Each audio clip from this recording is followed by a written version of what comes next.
Hello and welcome to the Gooner Talk, back again with you guys for another episode of our Let's Talk Arsenal series on what is our honeymoon series. Thank you so much for those of you that have been tuning in to all of these pre-recorded episodes whilst I'm, of course, away having what I hope to be a wonderful time that will be completely predicated upon what happens in the Brentford game. Hopefully, it sets up the week quite nicely, but there are no promises in the world of Arsenal, so we're just going to have to keep our fingers crossed. You'll know by this point, of course, what the scoreline was, so you'll either be laughing at me or feeling very sorry for me at this point. But in this show, we're going to be doing and delving into the world of Arsenal fandom, and specifically kind of about how the evolution of how Arsenal fans have looked at the club, looked at the ownership, how that's changed over recent times. And the reason why I'm doing that on this particular show is because the guests I've got on for you today quite specifically have, I feel, alongside the TGT community, one of the best YouTube channel communities out there. So let me introduce to you my guests. First of all, the host of the Highbury Squad. It's Sophie. How you doing, Soph? How are you? You good, you well?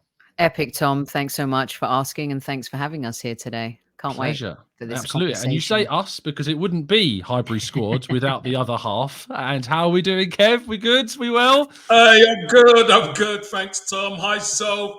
Hello, everybody. To all the communities out there, at ease.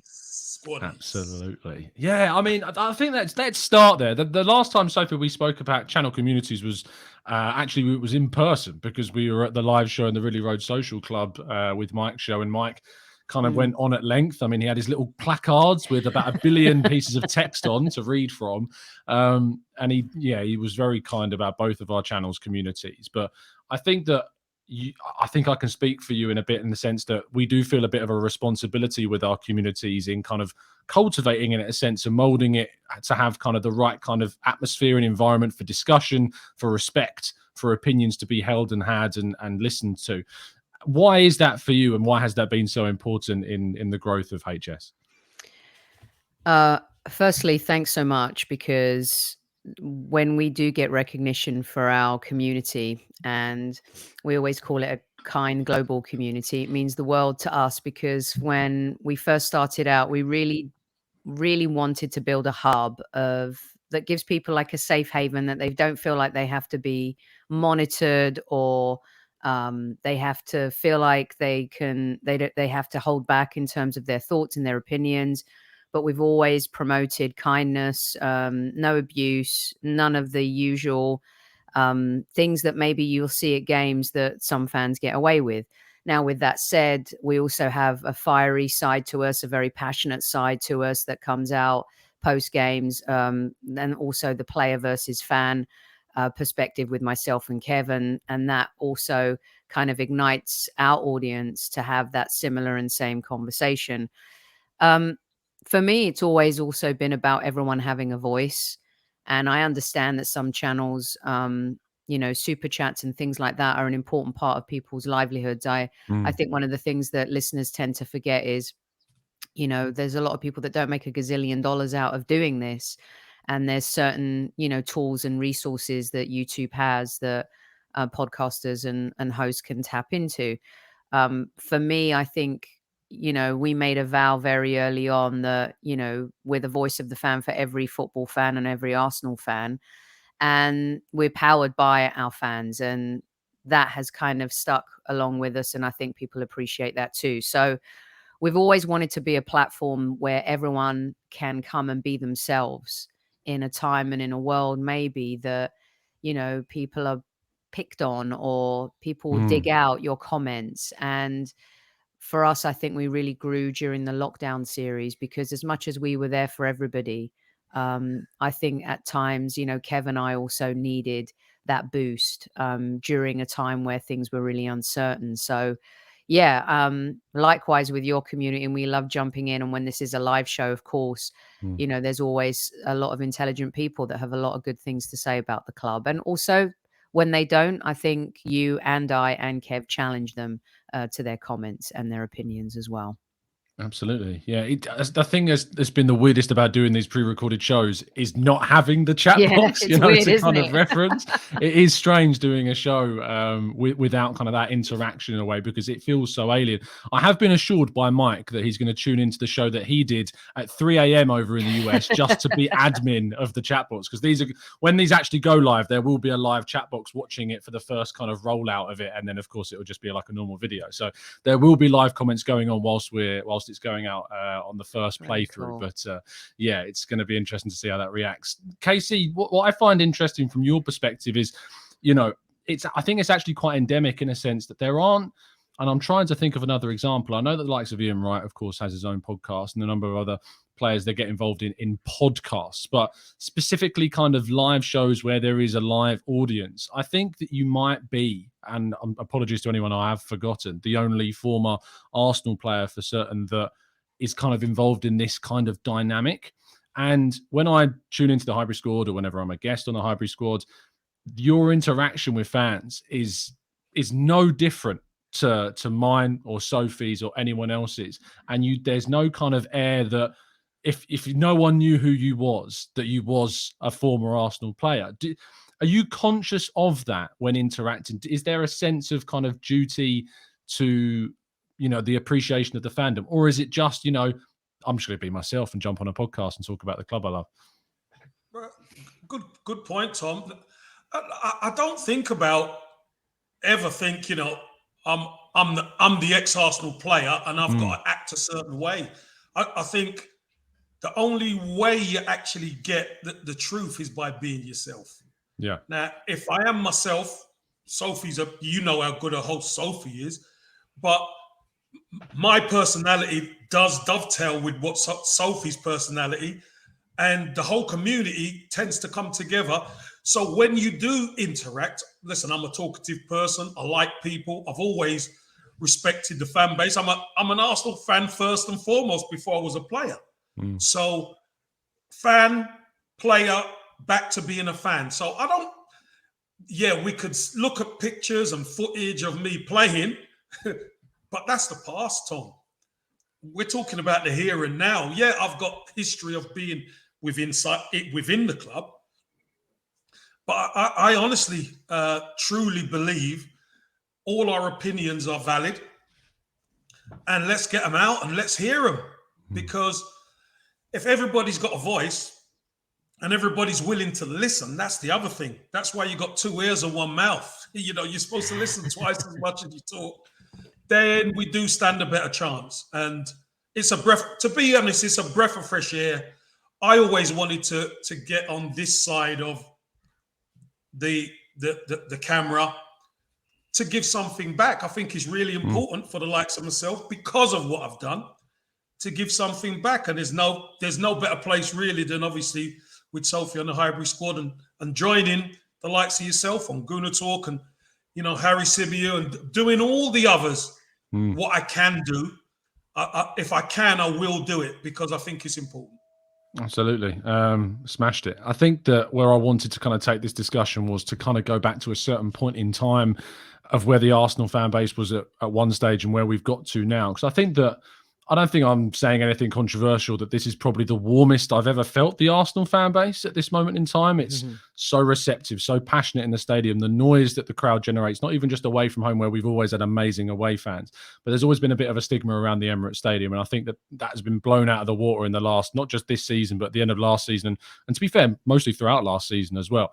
So what I want to do is I want to start from more of a personal perspective. So Sophie, when do you think is your kind of view of when you felt, not just in the grounds, but also on social media, was the lowest point you can remember the Arsenal fan base being, to kind of give us a starting point? So there's a good job there wasn't social media at some points in the 80s. Yes. I think Kev will vouch for that. So we'll speed things up a little bit. I have to say the lowest for me was towards the end of Arsenal's era, and the planes flying over the stadium and becoming that kind of club that we did for a short while. That was really difficult to take, no matter how you felt about Arsene Wenger, I thought some of the actions were extreme.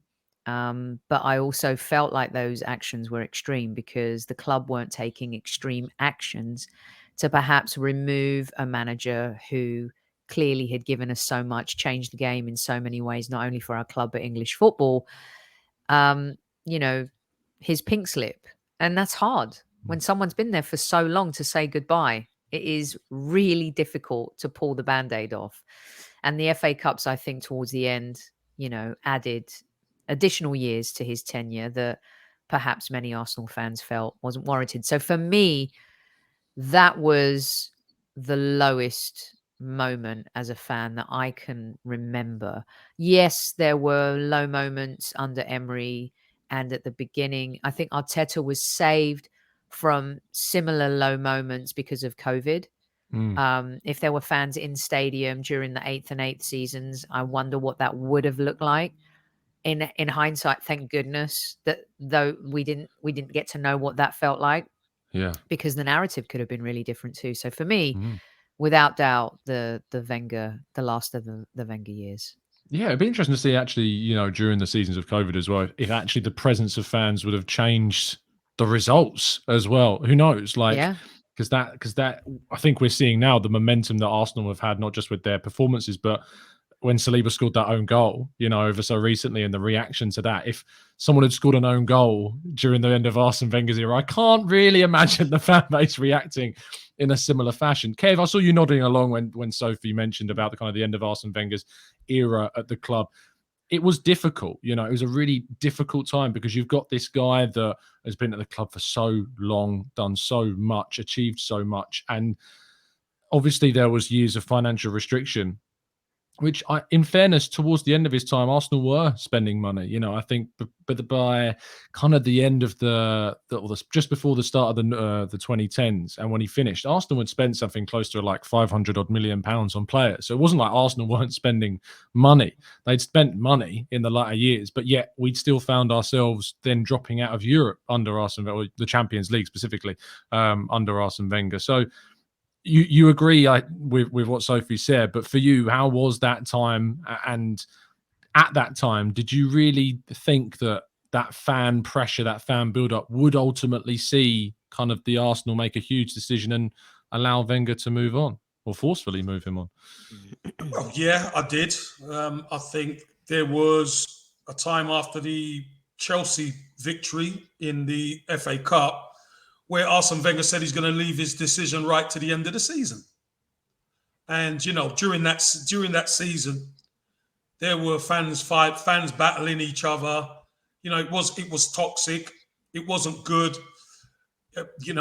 AFTV, for instance, were trying to do stuff, and people were interrupting, and there was disruption. And look, we always say, you say what you see, don't you? You say what you see. And if Arsenal have been poor, you do get people going on the channel to say that it's been poor, but it was toxic. Whichever way you look at it, it was toxic. Some of the people going on there were toxic. Arsene Wenger left it right to the death, and everybody thought, you know what, win the FA Cup and go out on the win, go out on a high. And miraculously, he turned around and said he's got another couple of years. That put another log and some petrol on the fire, and I just think it wasn't smart. And you're right, Tom. We spent a lot of money, but up until that position, we still needed a centre half, and we still needed a centre midfielder. Yeah, you spent.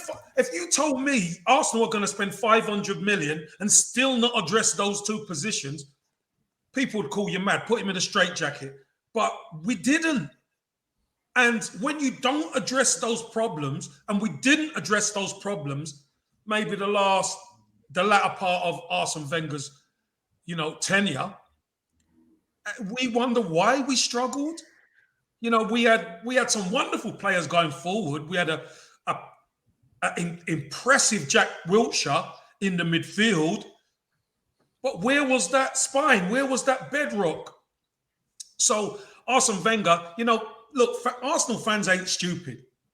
Arsenal fans are a very smart fan base. And they realised, hold on a minute, Arsene Wenger, you keep telling us we've got a wonderful dressing room, but at the end of the day, we're not winning. And when we're in Europe and we're getting done 10-2, that's embarrassing for us. Getting beat is one thing. You can get beat. It's a game of football. But getting slapped 5 away and 5 at home isn't what Arsenal's about. And when you don't address those problems. So from those years moving forward, that's where the angst amongst the fan base was. And it continued. Obviously, Unai Emery came and he wasn't really many people's first choice. The club went and got him. And we could talk about all the people who were inside the club at the time and all that kind of thing. And it went from, we're going to challenge to, we're working on metrics now. It's just one flip to another flip that's not getting the job done. So, yeah, it was horrible, and it was horrible to be involved in it. But you know what? Sometimes we got to go through the pain. We have to go through the pain to get the good. And right now, you could say, luckily we did. I think personally, when it was lockdown and there were no fans in the stadium, we suffered terribly. Just like Liverpool suffered terribly with no fans, we suffered as well. People do have a go at the Emirates, but the Emirates has been pretty good to Arsenal over the years. But without the fan base, it was difficult for the team to get up. And, we nearly broke another record, which we don't want at home, with successive losses. So very tough time for us. One of the other tough times in recent times, and, you bring up good points about Wenger and, the fans being upset about, we were just doing one marquee player a year, weren't we? And we were sold that the FA Cup teams could go on and challenge in the Premier League. That was the problem. But another low moment for me personally as a fan, I think I can guess what it is, but go on. Do you want to guess before I say it?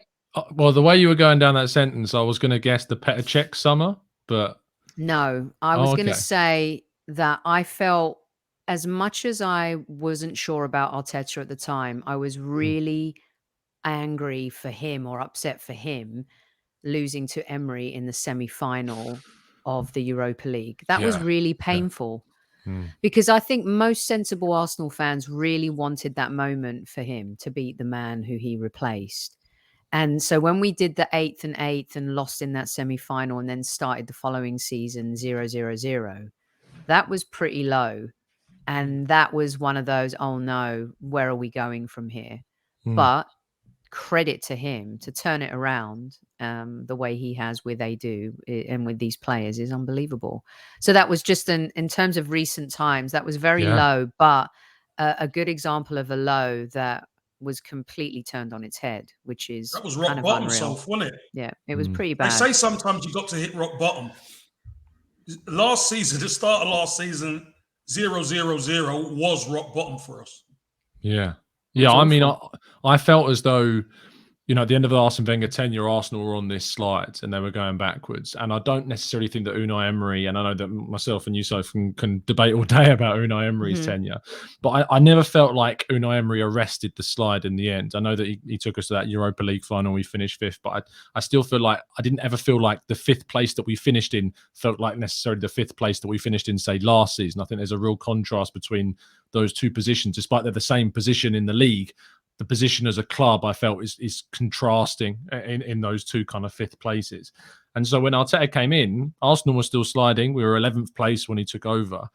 And I almost felt like a roller coaster going down before it goes back up again. It was never going to be like a V shape where you just hit that rock bottom and then go straight up. It was kind of, it was always going to be a curve. So it was going to have to continue, and then gradually we would arrest it and then start dragging ourselves back towards progression, which I think we saw last season. But yeah, the point about the Emery Europa League semi-final, that for me was kind of the, how on earth can Arteta get out of this? How could any other club in that moment would move on, I think, from their coach, in this day and age? I think that, and I think as well, the 10-game run where we won 1 in 10 before Christmas, I think that was the only game we won was against Man United away from home, which ironically was the first time we've done that since like 2006 in the league. So we'd only won 1 game in 10. No other manager, I don't think, at any other club survives that period for context of a club like Arsenal. I don't think that they survive. But he did survive. Agree. But before we get to the Arteta part, there's kind of this middle ground, which did happen during, of course, Arteta's tenure, but specifically kind of more related to the owners. The owners take full ownership of the club in 2018 when Stan buys out the shares of Alisher Usmanov, and then that triggers an automatic purchase of everybody else's shares because of the percentage being at a certain point, which I think at the time, fans took real opposition to this because some of those shares had been in fans for generations, that had been in those fans' families, and they had no choice, and they were being ripped away from them. And I think, Soph, that when we look back now and we go that it was arguably necessary for Arsenal's ownership if we were going to see them want to, as we've discussed at length, invest in Arsenal and control Arsenal and not have to worry about another potential owner being within the boardroom or even just outside of the boardroom in the case of Alisher Usmanov. That even though it was it sucked seeing kind of that attachment, that fan ownership kind of thing disappear. In the modern state of football, it was a necessary step, if you know what I mean. I think for Arsenal Football Club, it was. Now, doesn't mean I agree with fans not having that stake. But when hindsight 2020, I think a lot of Arsenal fans will agree we dodged a bullet there with Usmanov, right? I mean, when you look at the world as it is today, in particular, and then you also look at kind of the disarray that Kev's former club Everton are in as well in terms of the ownership there and the part that he's had to play in that. So we did a show over a year ago now where Kev and I say this loosely, bravely, but we put it on the table to try and show, the Kroenkes that bad, right? Brave. Which riled up a lot of Arsenal fans, in particular Gooner Russ, who I don't think's recovered to this day. But it was definitely, taking the line of these are businessmen. These are businessmen, and sports is their business, right? Now, I would say Josh is a sports fan. You can see that he loves sports. He gets into it. I would even argue that seeing Stan watch the Colorado Avalanche win the Stanley Cup this year and seeing him on the ice with the team, I don't think I've ever seen him happier and more engaged with the team, even maybe more so than when the Rams won the Super Bowl in February. But they're businessmen. And no businessman is going to invent 100% of whether it's their cash flow or their own money into another business that they don't have full control over. And the Kroenkes are all about full control. And this is where Russ argues the point. No, they've been involved since this date. And our timeline is, but this is when... It was a great impression, by the way. where they had full control over the club. And so we illustrated, too, that the people that everyone had fallen in love with over the years on the board were willing to sell their shares to the Kroenkes.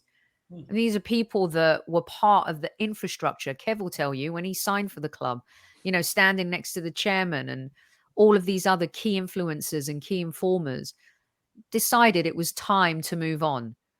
And in the end, when you look at it, we're lucky that they moved on with Kroenke versus Usmanov. And then now when you look at since 2018, what have we done? Well, we've significantly invested in the team. We've moved away from that one marquee signing every window. I would say the best window so far, as I know that some Arsenal fans are upset with the summer transfer window, but 2 marquee signings like Jesus and Zinchenko. When was the last time we had that? Yeah. When we signed Santi, it was Santi. When we signed Ozil, it was Ozil. When we signed Alexis Sanchez, it was Alexis Sanchez. There was no dovetailing, like Kev said. Where's that CB? Where's that defensive midfielder? So during the protests, though, of course, everyone was in their right to complain about the Super League. It was a grab and it's not going away. It's going to come back. And football is going to reset itself at some point, just like everything else happening in the world. But I do think that when you look back, and I think a lot of Arsenal fans will sit and say, you know what? Our owners aren't that bad. Now, I think what I would like to see them do is upgrade the Emirates big time. They are. And they are slowly but surely. So For me, as many mistakes as they've made, I also think that in hindsight, those mistakes were made when they didn't have full control of the club. Some people might not want to hear that, and some people will vehemently disagree with me, but that's my take. And I think Kev's on a similar line. Yeah, so not only on a similar line, Sophie, but you know, my saying is I stick to it all the time. Winning cures all. The fact of the matter is, the Cronkies will be judged when they will be judged seriously when the team are doing badly.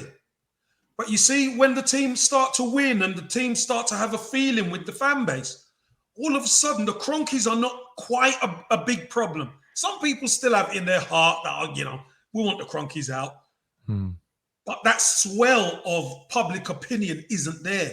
Why? Because they're actually seeing the team function and the team move forward. And you know what?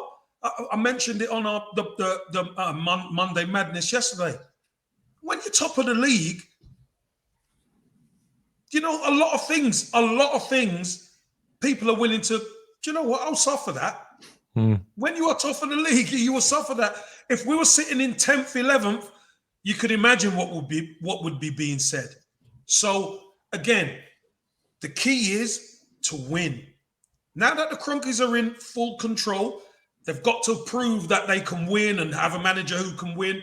And to be fair, they've stuck by Mikel Arteta through some tough times.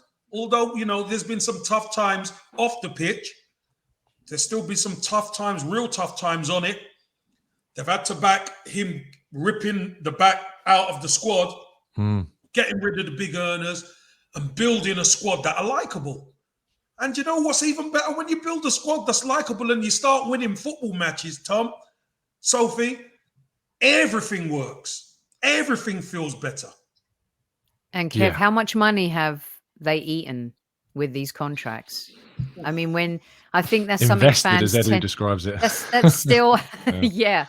I mean, that is still something that, look, I know that the way we purchase players and the way we utilize our funds and our financial ecosystem is not the Abramovich way, but these are assets to the owners, and they have given the green light to let them go for nothing because we could get nothing. And Kev and Tom, that's a lot. When you look at the Ozil and Sanchez and even, you know, some of the smaller asset players, you can rattle up how many of them look they've at been. Aubameyang. Soph, look at Aubameyang. We let him leave, and then next minute Chelsea get money for him. You know, Chelsea pay money for him to Barcelona. Barcelona make a profit.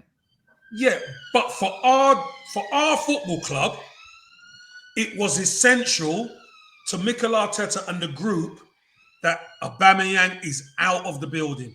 That says to me it's more important he's out the building than the money.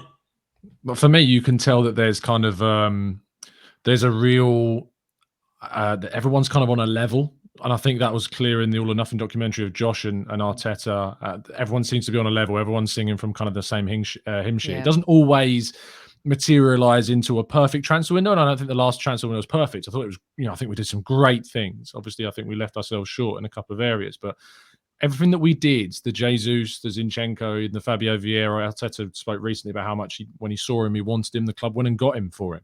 You know, they've backed him. And if you'd have said to me 8 to 10 years ago that I would no longer be Kroenke out, I really thought I would have said you'd be mad. I really thought you would. And I'm not saying I'm Kroenke in at this point. I'm on kind of Kroenke watch, you know, is where I'm at. I'm just kind of observing, monitoring, seeing where we go from here. I don't want them out anymore. I've seen what I wanted to see, which was investment. I wanted to see them back the coach with the signings that they want to make. I want to see world-class additions brought into the squads, and I think we're doing that. So how can I sit and stubbornly say, no, get out of our club still, when they've done the things that I've wanted them to do? So, yeah, that for me is key. I mean, you know, 8 to 10 years ago, you wouldn't be able to go to a game without there being a Kroenke out or a you spend, we spend, or a we care, do you kind of something that was being said about the ownership. You would not be able to go to a game, but you will struggle, seriously struggle to find any kind of, I think, Kroenke out banner, placard, held in the Emirates if we go to the game against Spurs. Tom, I was at we were both at Old Trafford. You saw their scarves and their display with Glazers out and stuff like that. When they beat us after that match, did you hear any Arsenal United fan or Gary Neville spewing about the Glazers? No. It underlines what Kev says, and he says this to me all the time. Winning cures everything. Last season, when we were playing the way we did and we were coming together as a team, did you hear any squeak from any Arsenal fans about Kroenke out or the Kroenkes? Not really. Very, very few. Very, Our very boy Potsy few. can manage it, I'll tell you. I'm sure. Yeah, he can for sure. But that is indicative, I think, and Kev said it for so long, like winning cures all that. And I would say to Arsenal fans, I mean, we should be fortunate that we don't have the Glazers as our owners, even though they too have a winning mentality in sports in the US.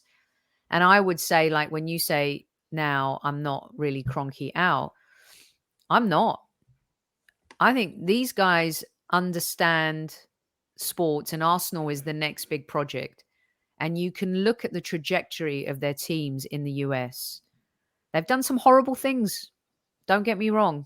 But they're business people at the highest level, multi-billionaires. They don't do nice things to get where they need to go.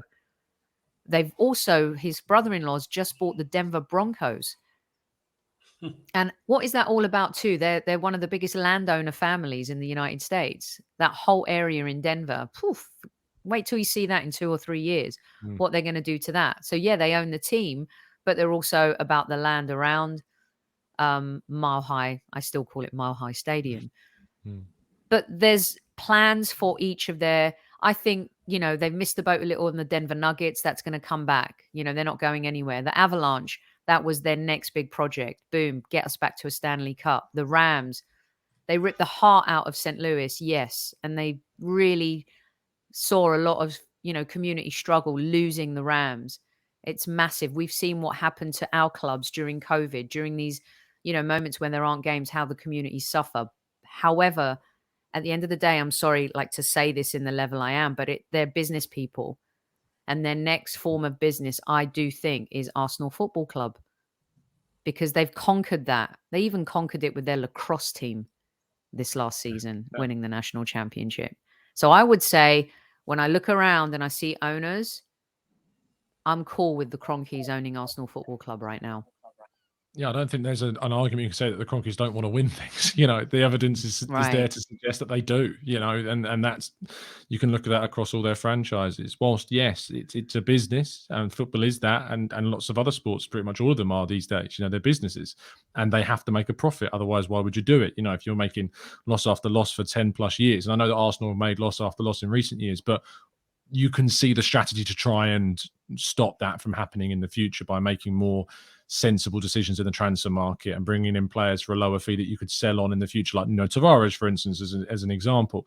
And obviously, now that we've kind of moved on 90% of the players that were really brought in by the previous regime, we can start to see the benefit of what Edu and Richard Garlick and Josh and that combination with Arteta are doing to help the squads. And also, there's a serious investment going on in the women's team, it should be said as well, and trying to get them closer to Chelsea and stave off competition from Man United, who are, of course, on the rise as well. So, yeah, I think across the board, the decisions being made are the right ones. Let's talk about the fun stuff to round off the show, which is, of course, where we are now. Because you're at the Old Trafford, Sophie, in a game in which Arsenal lost, and I looked out from the press box at Old Trafford, and there was part of me that it felt emotional how much passion there is and how much joy there is and how much belief, I think, is the key word, that this Arsenal team is something key.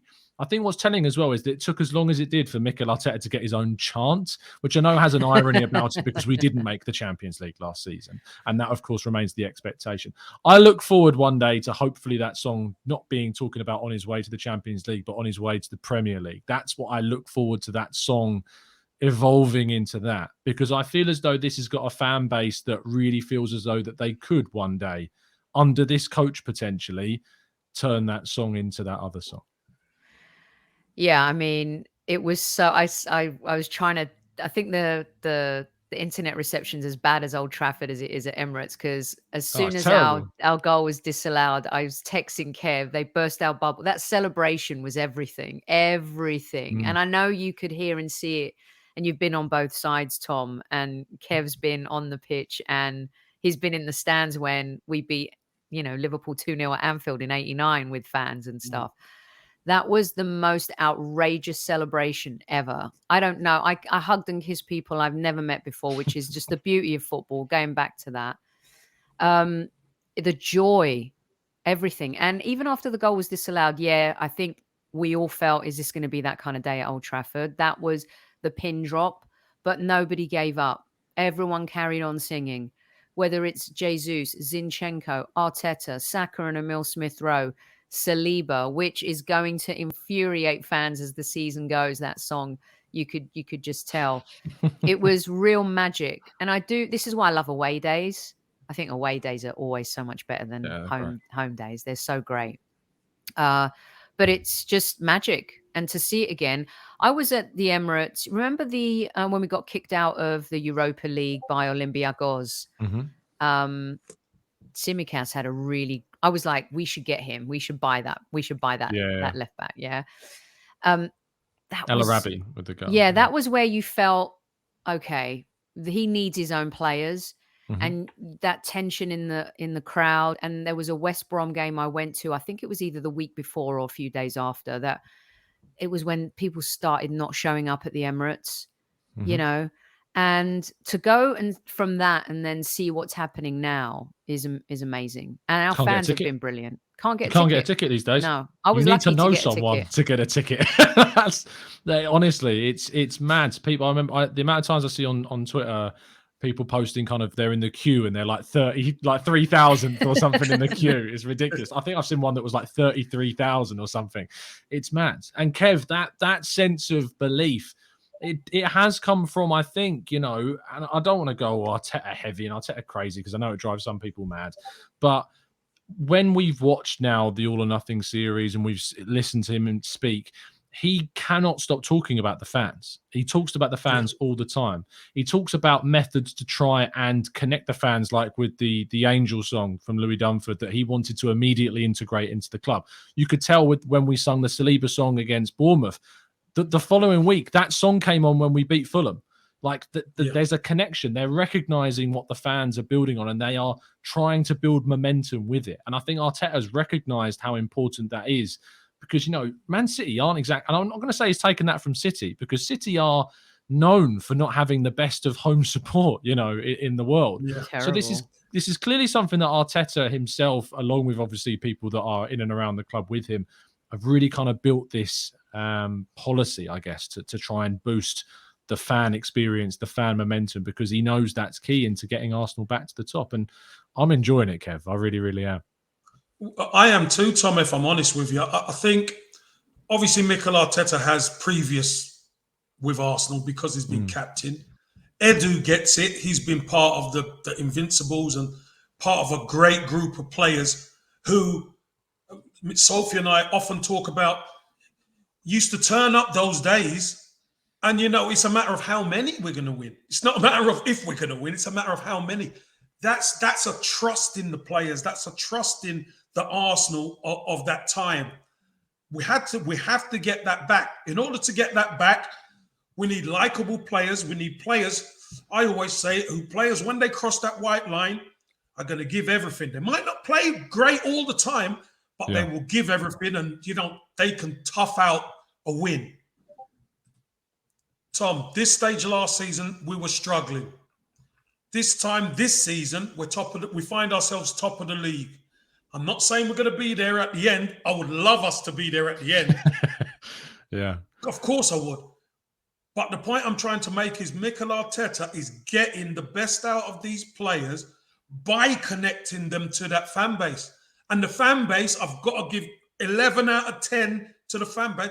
The fan base have responded to it. That is key to what's happening at Arsenal right now. And it's going to wind away fans up. I was at Old Trafford till pretty late, to be honest.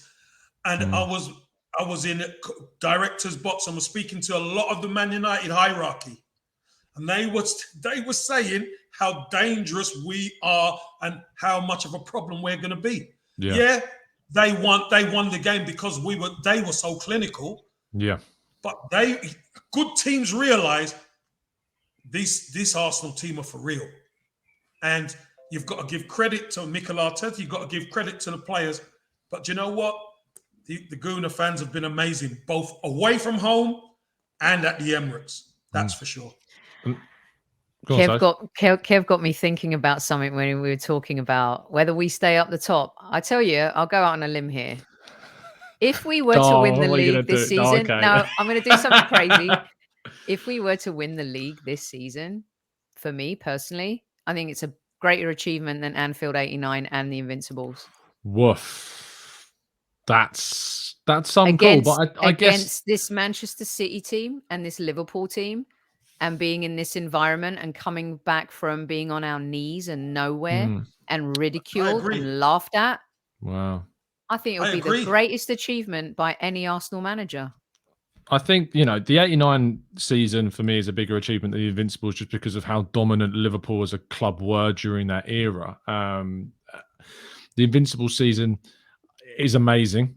Too many draws, but it's amazing. And it won't be equaled, I don't think, by anyone in its special. But yeah. The almost Invincibles that are forgotten. The almost Invincibles, of course. I mean, what a season, what a team that was. But this, in this time, in this league, in this era, with these players, and you got Haaland and you got Pep, you got Klopp, the lauded, lot down the road, the greatest Chelsea. Duo of all time, Chelsea, the money they've all spent. I'm just Not saying, in Forest, I like to play the what if game. The what if game. Yeah, if that were to happen, holy realise cow. This is going out after the Brentford game, of which if we've not picked up a win, you're going to look pretty silly. Just putting out there. Hey, listen, it was just jumping on Super Kev's comment and saying, like, no, but if we're talking about it. If I'd have said 5 years ago, Soph, and if I'd have said to you, after we finished 8th under Arteta, that in 2 years after the following season, we'd be talking about Arsenal as, what, we're going, I wonder what this team is capable of. I think people would have said you're mad, personally. But that kind of goes to show the turnaround. Yeah, I remember the back and forths that so many of us have had with one another, and the changes in opinion. I remember after that VRL game, I was done. I said, I think we have to move on. I think we need to give someone else a go. Me too. And thank goodness we didn't. I'm so glad that we didn't, and that I was wrong about that, because I think what we're seeing is genuinely. I feel like we're getting Arsenal back in a way with the way we're playing, with the atmosphere, which is the whole point of this show around the fan base. It feels like Arsenal again. Not necessarily. It's not like, I'm not talking golden era Arsenal of winning trophies and stuff, but going to games feels like Arsenal again. It really does. That excitement of not fearing who you're playing, knowing that we're going to play some great football. We're going to watch a team really go for it, and I'm looking forward to it. There were games, even under this current coach, that I remember going, I'm dreading this. And I think everyone else felt that, because the stadium was just full of nerves. But we go 2-1 up. We go 2-0 up against Leicester. They get it back to 2-1 with a Saliba own goal. And that's a time in the stadium in the past where there's been nerves. But instead of that, Kev, after Saliba's own goal, it was as if we'd scored ourselves. I know our player did score, but it felt as though we were just going to roar this team to a goal, and they responded immediately. And that's the perfect, I think, example this season of where this fan base is. The connection, Tom, that connection from fan to player works. It really does. And as I said, I think the Arsenal fan base has been absolutely outstanding. We've taken our hits. We've suffered over the years. Yes, we have. But you know what? Now I think there's a feeling, there's a momentum with the fan base. The players are producing on the pitch most of the time. So, we've got to roll with it. We've got to go for it. And with Mikel Arteta, as you can see, he's passionate about winning. And he's building a squad and a team that are hungry to win. And that's what we need. We've got players we can fall in love with again. When you go into the armory, you're like, who am I going to get on the back of my shirt? Is it Ramsdale? Is it Saliba? Is it Jesus? Yeah. Is it Zinchenko? Hold on a second. Defenders on the back of shirts. What? Am I actually thinking about getting Xhaka's name on my shirt again? Yeah. I mean, I don't know if Real. fans will go on that far, but I mean, that's a the great point. I mean, point is to have players that you fall in love with again, Tom. Xhaka getting his own song against Bournemouth. Xhaka's been there how long? He's got his own song. 6 years now. In itself shows the kind of turnaround. But also, I think it shows in a way that the forgiveness this Arsenal fan base can have at times. Because Xhaka threw the shirt to the floor, threw the armband to the floor, turned his back on Arsenal, was going to leave, had an offer from Hertha Berlin, was going to go. Arteta came in, changed his mind. I don't think the fan base was that receptive to him changing his mind at that time. But wow, what a player we've seen this season. And the fan base have responded to that, and fair play to them and Xhaka for sticking with one. winning. And I've got to say, I've never seen Xhaka play as well as he's playing now. I've never seen him play this well. And you know what? Winning cures everything. You've seen Xhaka pop up in the box. You've seen Xhaka have score goals. You see Xhaka assist. He's affecting the game at the top end of the pitch, which is what we want from a attacking midfielder. So again, the fans respond to that, to what they're seeing. I call it the eye test. The fans are watching it, and you know what? Nearly everybody's got a song now. It's brilliant. Yeah, I look forward to the day Ben White gets a proper song. You know, that's when you know it's peaked, when Ben White's got his own song. Yes. Let's round things off. Of course, the next game when this goes out will be the North London Derby, which is a spectacle in itself, but it's the first North London derby I feel since the Emirates was given life. Really, I know that the one last season was great when we won 3-1, and Saka and Smith Rowe scoring, you know, and obviously the Aubameyang famous celebration of mimicking Thierry Henry's was brilliant. But you know, it's going to be special. So, Sophie, I want to say thanks, of course, first for coming on, but give me your thoughts as well ahead of that game. I think with these North London derbies, I fancy whoever the home team is. And I said at the start of the season, real quick, we've got to right some wrongs from last season. Started off doing that really well when everyone tried to kind of nail Arsenal early doors under the Friday night lights back at Selhurst Park against Crystal Palace, and we changed that narrative. The one I really wanted to nail was at Old Trafford, because we should have won there last season. We should have won there as well. And that time will come, hopefully. The Brightons, the Southamptons, of the world as well. You know, those are the games that we can't trip up on. And at home to Tottenham, we got to win that game, because we know what it's going to be like when we play away from home against them. And I think that we'll do well. I think that we've got them ticked off as a team that we want to get revenge on for the way in which we played last season, which was hugely disappointing, as we all know. So fancy us to get a similar result. It's hard to break down Antonio Conte's team, but I do think now we've got players that have a little bit of individual brilliance that might be able to turn a game on its head. Maybe it's not going to be a 3-1, maybe a 2-1, but I fancy us against them, because I think Jesus can perform magic. Zinchenko can. You know, I think Saka's coming into his own a little bit this season. I think we could see a little bit more of him. Martinelli can do the same. Saliba shown against Fulham that he could just score a wonder goal out of nothing. So yeah, I fancy us against them at home. I do. So 2-1 or 3-1 is what you're going to go 2-1. Lovely stuff. Kev, North London derby prediction. Must win game for us. You know, 1-0, 2-1, 3-1, 10-1. I don't care. It's a must-win game for us. I think the way we played them last season, it's going to be a little bit different. Spurs have moved on. We've moved on. I think this is where Gabriel Jesus really comes to the fore in this game. We created quite a bit last season, and we missed some chances, even though we ended up being 3-0 up. But I think Jesus is going to prove to be the difference in this game. Martinelli, Saka, we know can cause major problems. Hopefully Partey's fit and ready to go, raring to go, and that back four's intact. I think that's going to be key. Look, we know Spurs have got an excellent trio going forward, but we keep them quiet. We win the game. It's that simple. I don't fancy their defense against our attack. So I'd say if Sophie goes 2-1, I'll go 3-1, same as last season. Lovely stuff. I'm going to go Oh, yeah, I'm going to go for a 3-0. A whitewash. Ooh. Lovely stuff. Clean sheet. Keep it Lovely. real. We could use some of Sophie. those. Yeah, absolutely. Sophie, thank you so much for your time. Really appreciate it. Tell people where they can find you and what you're going to be up to. Remembering the Yeah. show's going to go out just before the North London Derby. Yeah, check us out at Highbury Squad across all social media, our YouTube channel. If you miss our recent interview with the legend that is Paul Davis, please go check that out. We love doing shows like that. And thanks so much always for the support, Tom, and to your listeners. I hope they're well, safe, happy, and healthy out there, and all is good in the universe for them. Pleasure's all mine. Casey, always a pleasure to have a chat with you, my friends. Thank you for coming on. Tell people where they can find you, of course.